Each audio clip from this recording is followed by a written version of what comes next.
Hello and welcome to Play It Again, the series in which we invite somebody in the public eye to come clean about their favourite movies, to admit that they're still in love with Clark Gable or Bo Derek, Gloria Swanson or John Travolta, to talk about the films that perhaps shaped their lives or were important to them for one reason or another.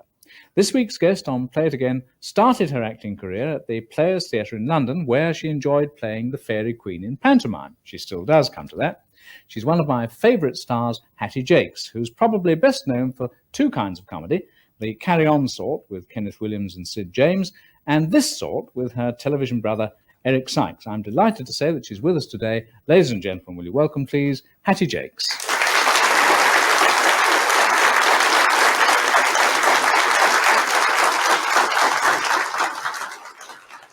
Hattie, I said in the introduction that films can shape people's lives, and I'm delighted to say that, in fact, your first choice of film, Gone with the Wind, really did shape your life, didn't it? Well, it certainly changed my name. You see, there's a lovely black actress in Gone with the Wind called Hattie McDaniels.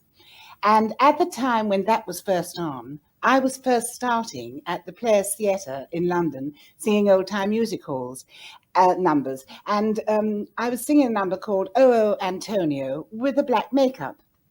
And somebody said to me, "You look exactly like Hattie McDaniels." Hattie McDaniels is a bit large too, you see. And also I was singing this number, which was sung originally by a woman called Harriet Vernon in England.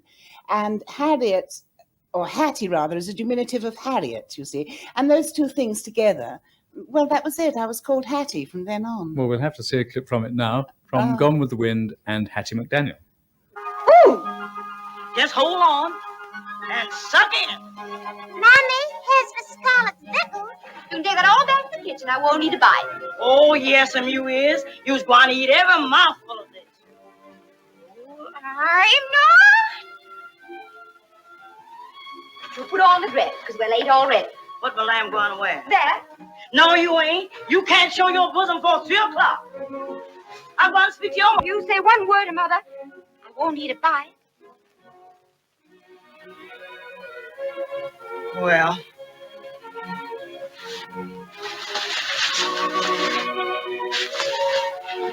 keep the shawl on your shoulder. I ain't even for you to get all freckled after the buttermilk I done put on you all this winter. Bleaching them circles.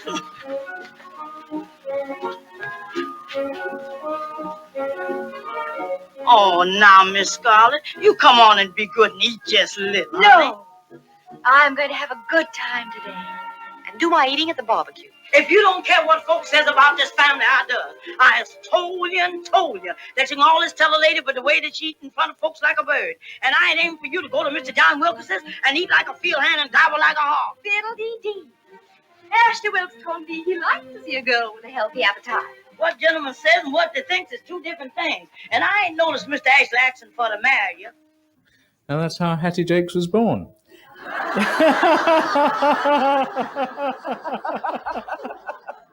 things that could have been better put. Hattie, you've done masses of radio comedy, Itmar, Educating Archie, Hancock's Half Hour, and during the wartime you were a Red Cross nurse, I was surprised to discover, and you were also, I'm even more surprised to discover, you were a welder. Yes, I was. Rather good, I was too. What were you making? Bailey Bridges.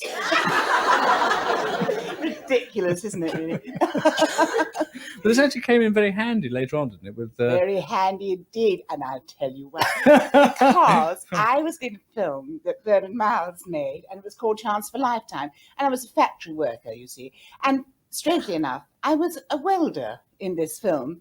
And they said, "I don't suppose you can weld, can you?" I said, "Well, yes, as a matter of fact, I can." And they were very surprised, because I actually did weld in the film, you know, and they were really a touch taken aback that I could, in fact, weld. It's an unlikely skill. Yes, I haven't found much opportunity for using it recently. Your next choice of film is also, on the surface anyway, an unusual one. You've chosen Star Wars. Why Star Wars? Well, I never was the one for the science fiction films, you see, but I have two sons. I had two sons, and they loved science fiction films. So when Star Wars came out, which they thought was one of the best ever, they said, "You've got to go and see it, Mum." And I said, "No, it's not my scene. You know, I really don't think I can do." And they said, "Well, if you're any sort of a mother, you'll go and see it, and you'll know what really turns us on." So I said, "Okay." So I was on tour, and I was in a strange town on a rainy afternoon, and Star Wars was showing at the local cinema. So I hired myself in, and I saw it. And I'm hooked. You see, now I can't get enough. I love Star Wars. I love Close Encounters of the Third Kind. I love Superman. I love them all. I don't like the ones with the horror in it, but I love the science fiction films.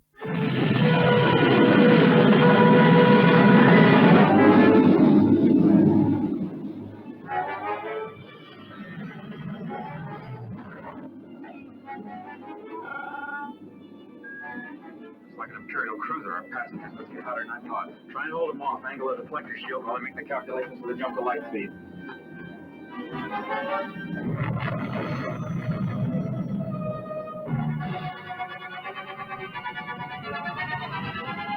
Stay sharp. There's two more coming in. They're going to try and cut us off. Why don't y'all run them? I thought you said this thing was fast. Watch your mouth, kid. You're going to find yourself floating home. We'll be safe enough once we make the jump to hyperspace. Besides, I know a few maneuvers. We'll lose them. Here's where the fun begins. How long before you can make the jump to light speed? Take a few moments to get the coordinates from the nav computer. Are you kidding? At the rate they're gaining? Traveling through hyperspace in like dust and crops, boy. Without precise calculations, we'd fly right through a star or miles too close to a supernova and then end your trip real quick, wouldn't it? What's that flashing? Kapow zap. You're really into all that science fiction stuff now, are you? Yes, Yeah. Could we talk a little bit now about you and your television brother, Eric? How did you meet him?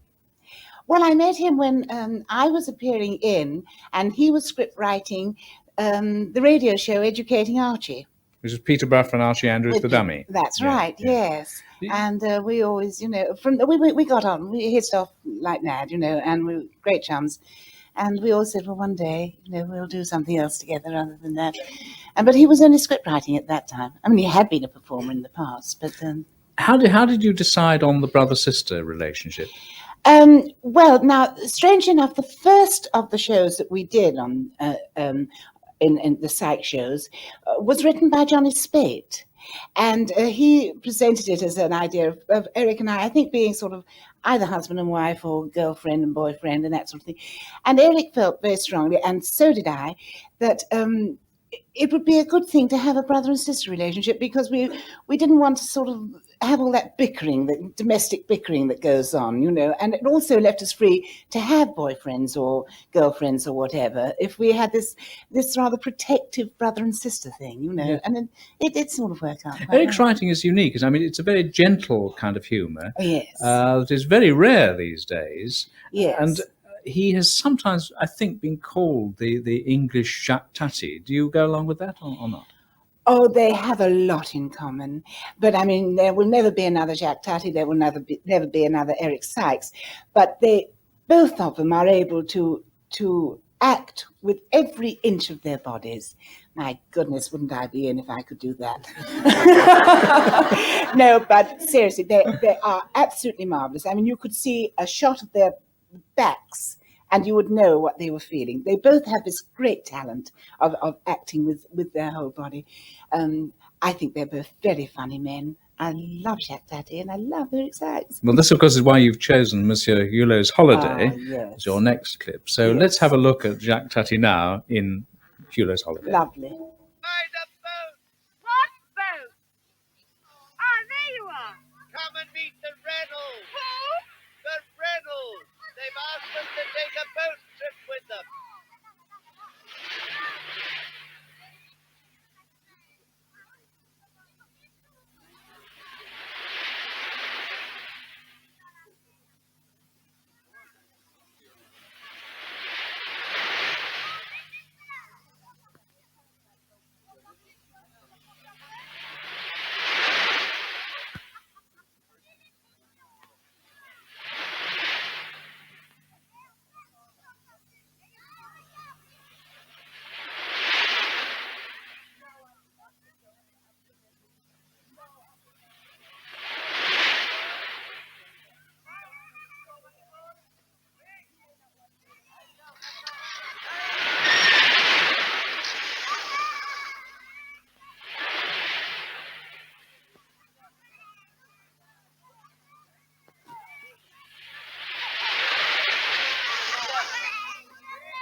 And don't you think that's exactly the kind of routine that Eric might very well have dreamed up himself? Yes, it is. Yes, it's very much Eric's sort of humour. Yes, it's good. The sort of thing that could happen to anyone, and it's very funny and beautifully thought out stuff. Yes. Another thing that Tati and Sykes have in common is that neither of them likes or uses blue material. Oh, that's right. Yes, yes. No, Eric won't have it. I'm very pleased about that. No, he doesn't like any sort of really aggressive comedy or, suggestive. And he thinks, I mean, there's room for all that. Okay, if people like it, fine. There's something for them, I'm sure. But there are a lot of people who don't like it, and that's what Eric writes. And I think it's good because I think it doesn't have to be rude or aggressive or any of those things to be funny. And that's what he is, I think. Well, we're going to have a look at some more films in a moment, but for the moment we're going to take a break, and we'll see you back in just a few minutes.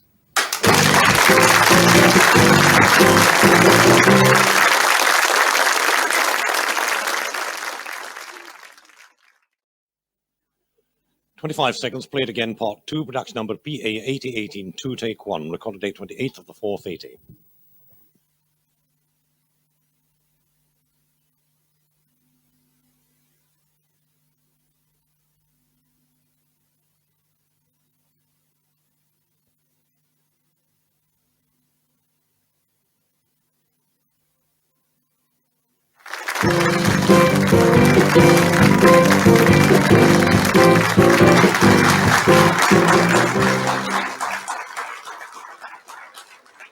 And welcome back. Hattie, I know that you don't like farce, but I don't know why you don't like it. No, I don't know why I don't like it either. I don't like semolina either, and I don't know why I don't like that. I don't know what it is about farce. I really, it's not my cup of tea at all. I don't particularly like playing it, and I don't particularly like watching it. And I know now what you're going to say to me. What am I going to say to you? So why do I play it, and why do I watch it? No. Why have you done 17 or 18 carry-on films? Oh, for fun. Not for the money. No, that's not quite fair. But yes, they were fun. Lovely, like a shot in the arm, all those chums. We started years ago. We've all sort of grown up together in the business. We're all good chums. And there's no sort of rivalry or anything at all. It's like belonging to a club. You get there a bit early in the morning, but you're all together and have lots of laughs, and it's lovely. I love doing them. Sometimes looking at those carry-on films, it looks almost as though people are ad-libbing half the time, but I'm sure they're not really, are they? No, they're not. No, as a matter of fact, they are very hard work because they're shot in about 5 weeks, and that's pretty short. It's a pretty short time for a film, really. And you have to go there, knowing your worth, because Jerry Thomas, who's director, I think is marvellous, which is a very hard taskmaster, which is quite right. I think we should all be disciplined and told how to behave occasionally. Staying with this subject of farce, your next choice of film is Cage aux Folles, which is a French farce. So again, why have you chosen that? Well, I went to see it because somebody said this is a very funny film and you will love it. And I went to see it not because it was farce. I didn't really even know it was farce. And I did find it very funny indeed. It's maybe it's a strange sort of subject, but it's funny and it's touching and dear, and I would recommend anyone who wants a good laugh to go and see it. Yes. Well, we're going to see a scene from it now. It's fairly near the beginning of the film. There's a lot of talk about a female cabaret artist who won't go on for one reason or another. Non! C'est moi, Zaza. C'est le docteur. Je suis pas visible.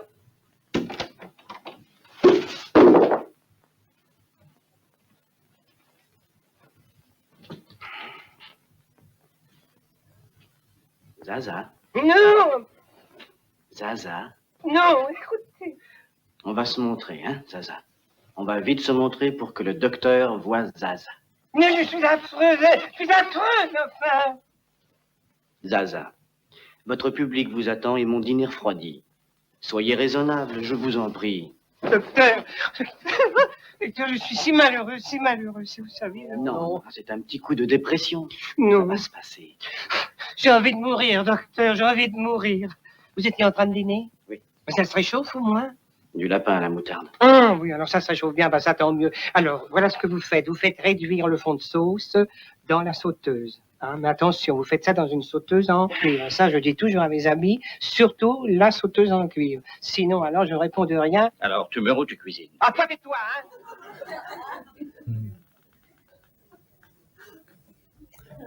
hein? That's lovely. Hattie, watching your career, I've always felt that in some ways your talents really haven't been tapped. And I'm not alone in thinking that, because Bernard Miles said that a long time ago, that you should not be treated as stooge to a comic, that you should be treated as a serious actress. Well, it would have been nice to have done something a little bit straighter, but you know, if you're fat, you're funny. It's as simple as that. Nobody ever dreams of casting you as just an ordinary person. You just have to be a funny fat lady, and it's a shame in a way, because maybe I couldn't do it. I don't know. Maybe I'm not talented enough to do anything else, but I'd like to have had the opportunity to try. And who knows, now maybe that I'm older, a great deal older, I would get the opportunity of doing maybe something straighter, you know, and I'll enjoy that. Yeah. Would you like to go for the classical roles in Shakespeare, for example? Well, the only thing I think I could do is the nurse, possibly, and the nurse in Romeo and Juliet. But then again, she's a funny lady, really. She's also, yes, fairly straight as well. And maybe that's the way to get in, to do something which is funny in a straight play. But yes, I was going to say, could you not return to the theatre and do a lot of straight plays just to get that off your back, really? Not straight away, I don't think, because I don't think that I think the public have been used to seeing me as a funny lady, and I think that if I came onto the stage in the middle of a straight play, they'd expect me to be funny, and I understand that. I think it's a very difficult step to take, and I think I'll have to do it gradually.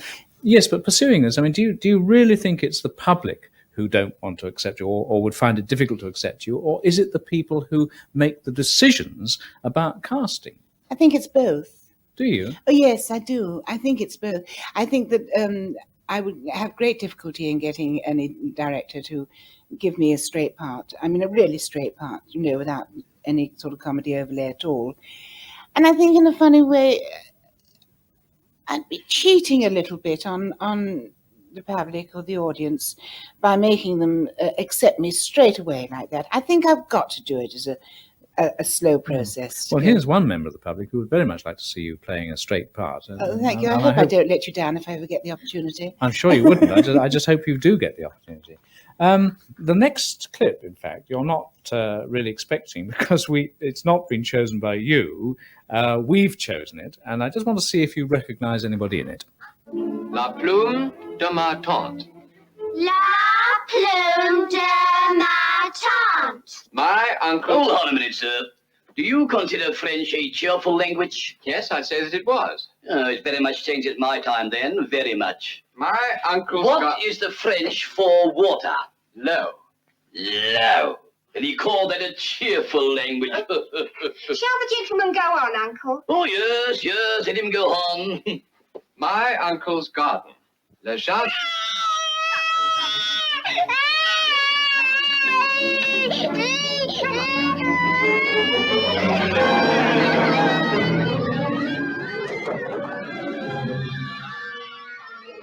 NICKELBY. That's right, it was the first film I was ever in. I was a bit upset, I remember, in that film, because I was playing the mother of all those children, and one of those children was a 45-year-old dwarf.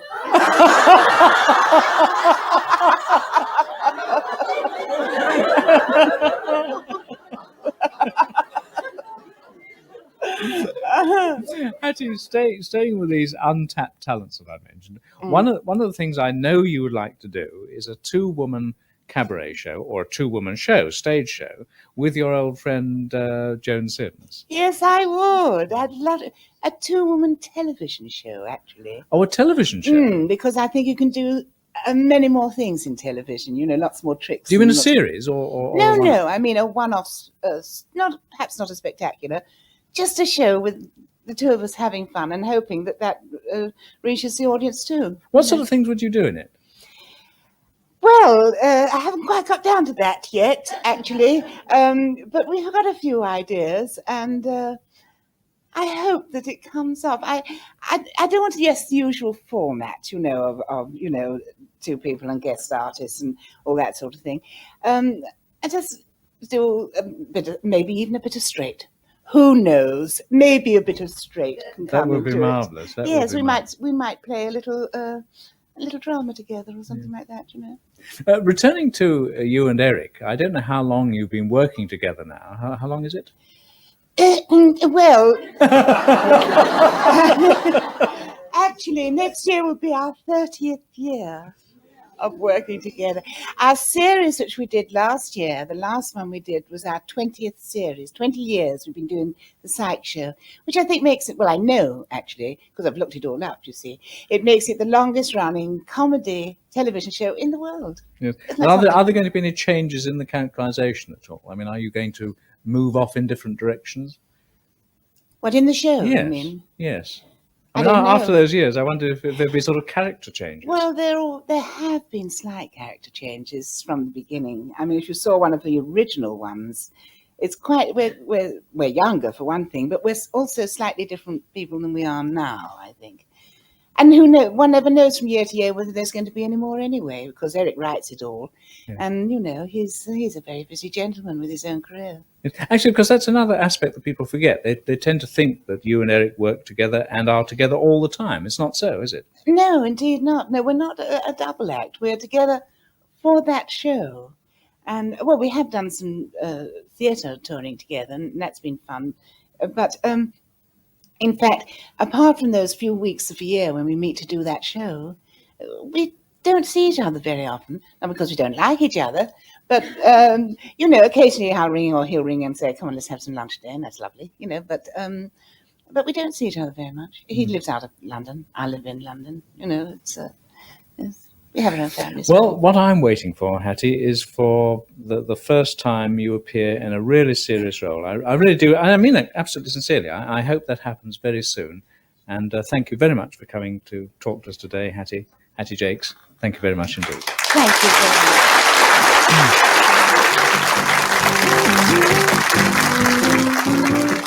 much.